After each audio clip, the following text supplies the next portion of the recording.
We lost him for less than 24 hours. That's the part that messes with me the most. It wasn't days.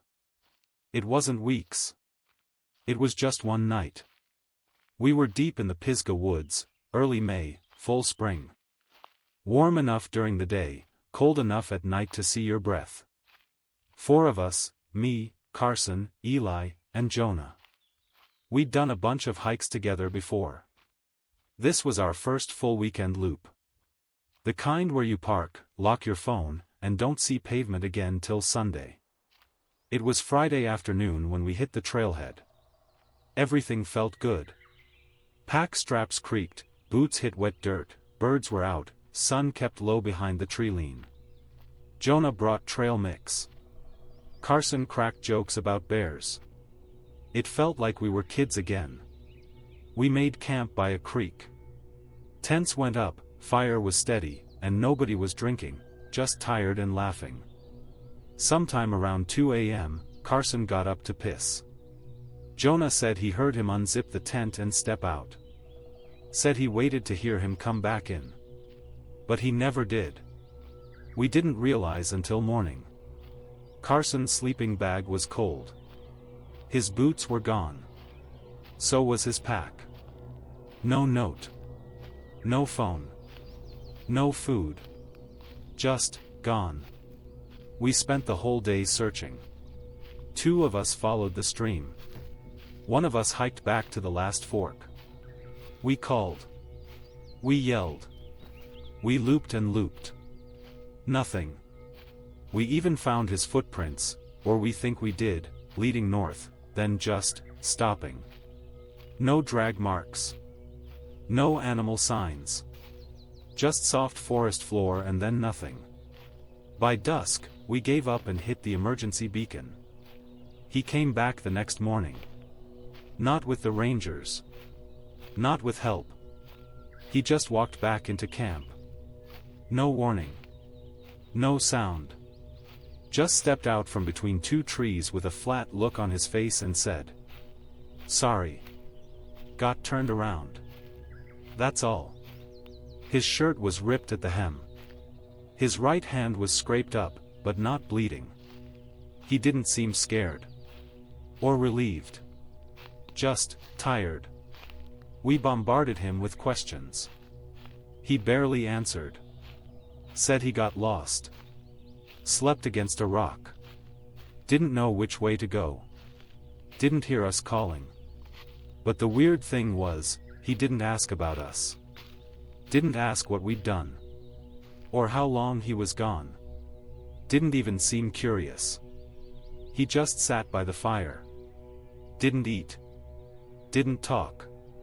And when the ranger patrol finally showed up hours later, he told them the same thing. Just got lost. They believed him. So did Jonah. But I didn't.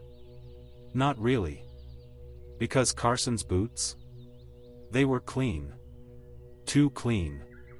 Like he hadn't been walking at all. I figured he'd snap out of it. Sleep it off. Shock, adrenaline, maybe embarrassment, it happens. But by the next morning, he was still, not Carson. We made coffee. Eli cracked jokes about his forest spa retreat. Carson just sat there, stirring an empty mug. Didn't even drink it. Didn't smile once. That wasn't like him. He usually talked too much. Told stories. Asked questions. Swore at his boots when they rubbed wrong. But now? Nothing. He just walked behind us on the trail. Never led. Never slowed. Kept exactly 5 paces back, like he was measuring it. Jonah tried to talk to him when we stopped for water. He asked what happened. Like really asked. Carson stared at the trees for a second. Then he said. It was quiet. That's it. The woods? Yeah. Then he turned and kept walking. That night, by the fire, Eli said it first. I don't think that's Carson. He meant it as a joke. But nobody laughed. Because Carson was sitting just 10 feet away, staring at the flames, not blinking. When we got into the tent later, Jonah whispered, "His pack's full." I didn't get it. He had his bag when he came back, right? Jonah nodded. But it was gone with him. It was light. You remember? And now it's full. He was right. I hadn't noticed at first. But yeah. The pack was heavier. The way it sat on Carson's shoulders, it was like it had weight again. Like it had been filled, elsewhere. I didn't say anything. Just stared at the tent roof until I fell asleep. I had a dream that night. Or maybe I didn't. It felt like I woke up, but my eyes were still closed. I heard breathing. Not next to me, not from inside the tent, but right at the wall. Like someone was crouched outside. Just inches away. Breathing slow and steady. Through their teeth. Then a voice. Not loud. Not Carson's. But almost like it was trying to be. "You brought me out." That's all it said. I didn't move. Didn't breathe. Eventually, I really did wake up. Maybe I never slept. But when I looked over, Carson was sitting up in his bag. Facing the tent wall. His back to me. Head tilted just slightly. Like he was listening. We tried to act normal the next day. Packed up camp. Ate protein bars. Hiked out like everything was fine. But it wasn't. And the worst part? He knew we knew. Carson stayed quiet, but now he was watching us. Not openly. Not creepily. Just, too closely. If one of us broke off to piss in the woods, he asked where we were going. If someone stepped off trail to check something, he followed, just a few steps behind. He was never far. Always just close enough. By noon, I noticed something else. He'd stopped sweating. We were all soaked. Backs, necks, under the straps. But his shirt was dry. Even when we hit the switchbacks, no sweat, no heavy breathing. Like he wasn't even working. Eli pulled me aside during a break. "What if he's sick?" I shrugged. Because I didn't know. Because sick didn't feel like the word for it. "He's not blinking either," Jonah added. "You noticed that?" That night, Carson finally spoke again. Really spoke. We were sitting by the fire. Everyone quiet. The woods louder than usual, frogs, crickets, some distant creaks. And Carson said, "I didn't get lost." We all looked up. "What?" I said. He was staring into the fire. I walked. That's all. I just kept walking. I didn't turn around. Not once. His voice was flat. Almost bored. There were sounds. I ignored them. I didn't talk. I didn't run. I didn't ask for help. I just walked. And eventually, he looked at me. Only me. They let me go. Nobody said anything. The fire popped once. A log shifted. Then Carson smiled. Wide. But only with his mouth. I tried to laugh it off. Said it sounded like a sleep deprivation story. Said he was messing with us. But Eli got up and went into his tent early. Jonah too. Only Carson and I stayed out there. And then. Real quiet. He leaned in slightly. You ever feel like someone's still watching you? Even when they've already let you leave? I didn't answer. He didn't push it. But when I went to bed, he stayed up. Just sitting there. By the fire. Alone. And sometime near morning, I woke up. And saw his silhouette through the tent wall. Still sitting. still facing the same direction. But now his head was turned toward mine. Jonah was the one who pushed it. He couldn't let it go. The next morning, as we packed, he just said it, no filter. "What really happened, man?" Carson looked up, slow. "What do you mean? You said they let you go." Eli turned his head. I froze mid-strap. "So, who are they?" Carson didn't answer right away. Just zipped his pack. Stood. "Doesn't matter. I'm here now." We started walking. But the tone was wrong. Jonah tried again. "It matters if you brought something back." That made Carson stop. Mid-trail. Dead still. He didn't turn. Didn't move. "What do you mean?" Jonah glanced at me. "I mean, you're not acting like yourself." "Like who?" "Like the Carson we know." That's when Carson finally turned. His face was calm. Too calm. "Maybe you didn't know me that well." No one spoke after that. We just walked. 3 of us ahead. 1 of us behind. That night, we didn't sit together. Tents farther apart. Fire smaller. Carson didn't eat again. Just sat. Hands flat on his knees. Eyes on us. Not all at once, just taking turns. Eli whispered to me later. "I think he's sleepwalking." "How do you know?" "I saw him. Last night. He walked down to the water. Just stood there. For like 15 minutes. Didn't move. Didn't blink."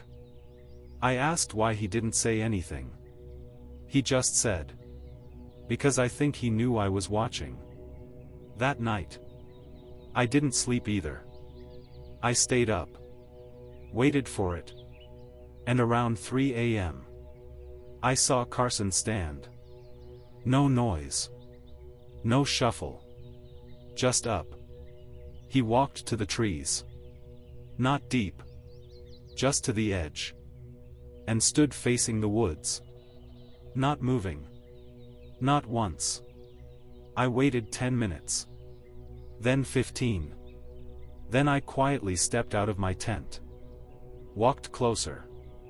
Real slow. Barefoot to stay quiet. I stopped behind him. 5 feet back. He didn't turn. But I swear I heard him whisper, "You're not supposed to follow." The next morning, Carson didn't speak. No greeting. No joke. No coffee. He just stood at the edge of camp, watching the trees. When I said his name, he didn't react. Not even a glance. Jonah walked up beside him, waved a hand. "Hey. Carson." Nothing. He touched his shoulder. Carson turned then. But slow. Mechanical. Like it was a decision, not a reflex. "Don't touch me." Not angry. Just, final. We didn't talk about it. Not directly. But the looks between us said enough. Something was coming loose. Not all at once. But in quiet little tears. Thread by thread. That afternoon, Eli slipped me a note. Just 2 lines, torn from his field notebook. "He's not responding to the name anymore. Let's not call him that." We didn't. We just stopped using his name. Started saying, he. Or man. Or nothing. And he didn't seem to notice. Or maybe he did. And liked it that way. He wasn't eating. Wasn't drinking much. Didn't even take his boots off that night. Just sat beside the fire. Until it burned out. Then walked back to his tent without a word. That's when Jonah cracked. As soon as Carson was out of earshot, he leaned in. "We need to cut this short. We hike out tomorrow." I agreed. So did Eli. We'd push back to the lot in one day. Long haul. No stopping. We'd figure it out from there. Except we didn't get the chance. That night, sometime near 4 a.m., I woke to the sound of water. Sloshing. Dripping. Like someone was walking through the creek barefoot. I unzipped my tent and peeked out. The fire was out. But there was light. Moonlight. Enough to see shapes. And there he was. Standing ankle deep in the stream. Facing away. Arms limp at his sides. Head tilted up. Like he was listening to something far away. I stepped out quietly. Just to watch. Just for proof. And as I did, he turned his head, slowly, not all the way. And said, "We never said you could leave." Then he walked upstream. Without looking back. The creek was quiet by sunrise. Mist rolled in early. Hung low over the tents. And everything felt colder than it should have. I stepped out first. Jonah followed. Eli was already up, crouched by the fire ring. Hands still, face pale. I looked around. No sign of him. "He's gone again," Eli said. But it wasn't like last time. Because his pack was still here. And his boots. Placed neatly by the log. Laces tucked inside. That was the part that got to me. Not the disappearance. But the neatness. He never did that before. Even when he was still Carson. Jonah picked up the pack. Unzipped it slowly. Looked inside. Empty. Nothing. Not even trash. Just a faint smell. Something musty. Almost metallic. He dropped it. We waited for hours. Called into the trees. Nothing. No prints. No trail. Just the feeling that he was still close. Like the forest had swallowed him again. But hadn't digested him yet. Around noon, we made a decision. We would hike out. Fast. Stick together. No breaks. If he came back, he'd find the trail. Or he wouldn't. But we were done waiting. We started moving by 1 p.m. But every half mile, someone would turn. Look back. Pause a second too long. The forest looked wrong. Not dead. Not hostile. Just, like it was paying attention. Then, around mile 4. Jonah stopped. "Did you hear that?" We went silent. And there it was. A sound from deep behind us. Maybe a mile back. Maybe closer. It wasn't a voice. Not quite. More like a person pretending to make a voice. Stretching it wrong. Too deep. Too long between syllables. Like someone trying to remember how to be human. By copying the rhythm. And it said, "Come back. You forgot me." We didn't speak. We just walked. Faster. No one ran. But it was close. That night, we made it to the ranger outpost. Collapsed onto benches. Answered questions. They asked about Carson. Said they'd search in the morning. Told us to rest. They gave us blankets. Food. Hot drinks. But I couldn't swallow a bite. Because as I sat there, in a quiet corner of the station, I looked at the window. And saw something. Standing at the edge of the trees. Far enough not to show a face. But close enough for posture. Straight. Still. Watching. The search started the next morning. Rangers with dogs. Drones overhead. Maps laid out like battle plans. They took our statements again. This time slower. More serious. Asked what he said. How he looked. How he behaved. We told them what we could. Left out what we couldn't explain.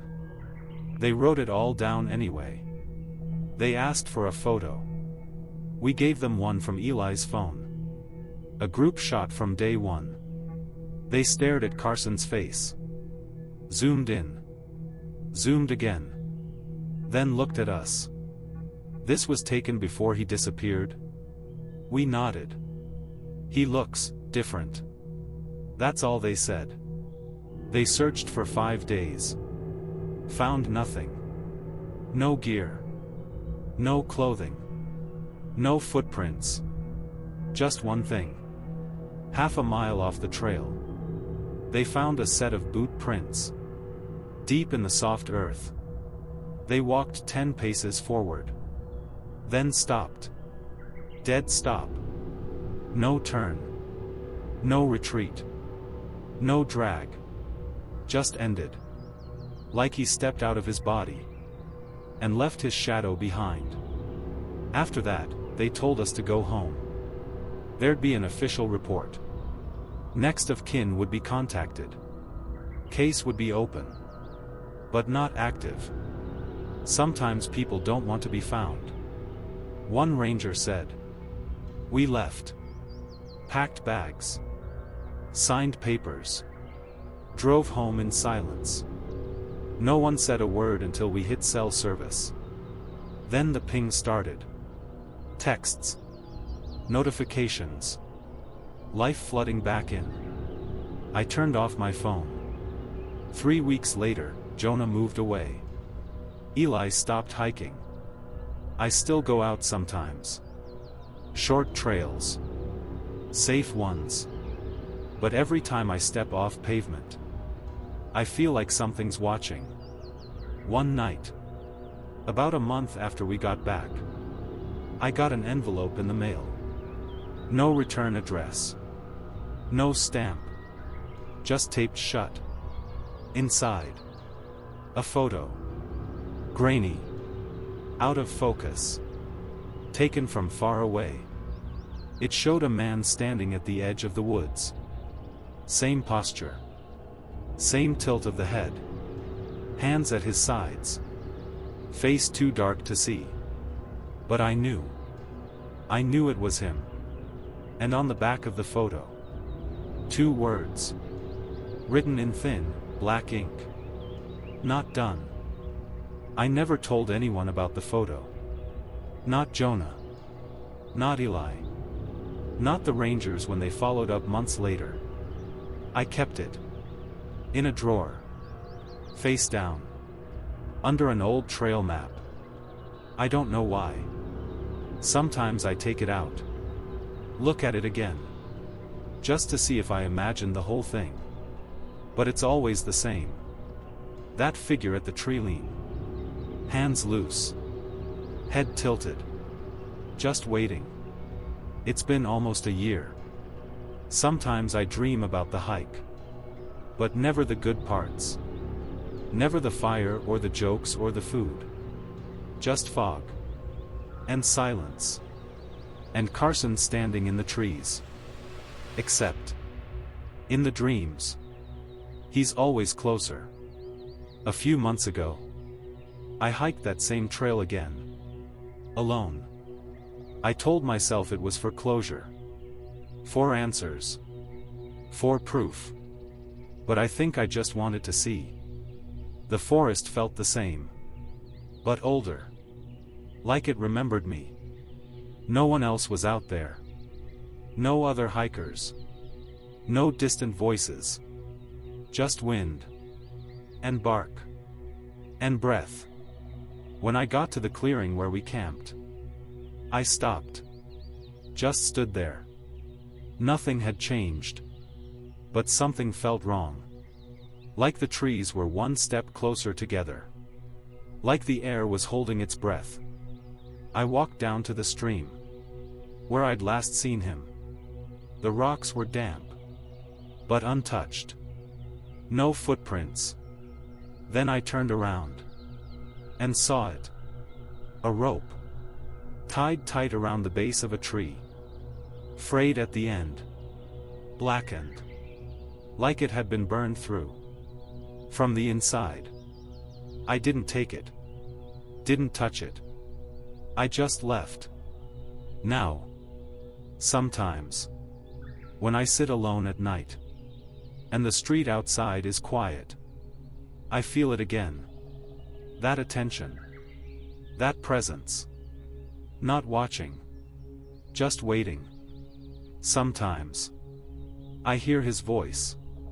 But wrong. Like it's behind a wall. Saying my name. But not quite right. Like it's learning how to say it again. He's still out there. I know it. Not walking. Not hiding. Just waiting. And someday. He'll come back. But it won't be to talk. END